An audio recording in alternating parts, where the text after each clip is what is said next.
Alors Severino, tout s'est parfaitement bien passé cet hiver pour lui. Voilà, le petit cheval nous avait montré l'hiver dernier dans le Prix d'Amérique où c'était le petit poussé. Il terminait 6e dans une action magnifique. Il nous a montré que cette année, normalement, il faudrait compter avec lui. Et il a fait que prouver tout au long de l'hiver que c'était un candidat sérieux à ce Prix d'Amérique 2012. Voilà, la dernière course dans le Prix Ténor de Beaune est magnifique. Il a gagné avec ses fers. Il a contourné ses contemporains en rigolant. Voilà. Christian Bijon, notre consultant à Bilto, m'a confié ce matin que le cheval était dans un état de forme resplendissant. Voilà, le cheval touche pas terre, il vole, donc il est prêt pour le grand objectif. Et il est prêt à défier donc, le crack Ready Cash.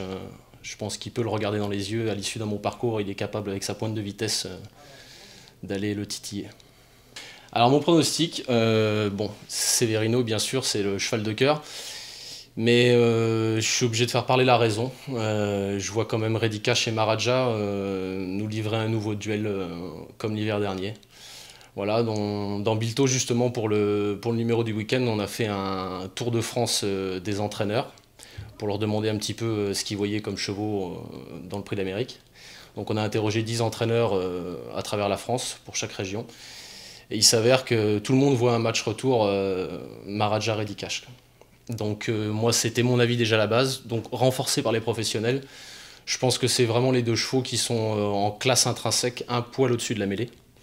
Voilà, donc Ready Cash me fait pas peur. La troisième place dans le Belgique me fait pas trop peur. J'ai trouvé le cheval un poil enrobé. Je pense que Thierry Duval d'Estaing avait peut-être levé le pied un petit peu au travail entre le Bourgogne et le Belgique. Le cheval n'a pas eu un bon parcours, il a été donné au vent. Donc là je pense qu'il va être vraiment monté en condition et top pour le jour J. Enfin, je fais confiance à son entraîneur pour ça. Et Maharaja nous a rassuré complètement l'autre jour. Sa ligne droite est splendide dans des allures aériennes. Voilà, le cheval à Vincennes est vraiment dans son jardin. Je pense que ces deux-là, ils vont encore nous offrir un grand spectacle dimanche. Severino, donc je vais le placer en 3 derrière les deux cracks. Voilà, le petit cheval, son seul petit défaut, c'est que c'est pas un grand débouleur. Donc il peut se retrouver un petit peu loin. Maintenant, il a tellement de vitesse de base qu'il peut revenir, et même s'il y a bataille, on ne sait jamais. On croise les doigts, peut-être qu'il va pouvoir venir jouer le trouble fête.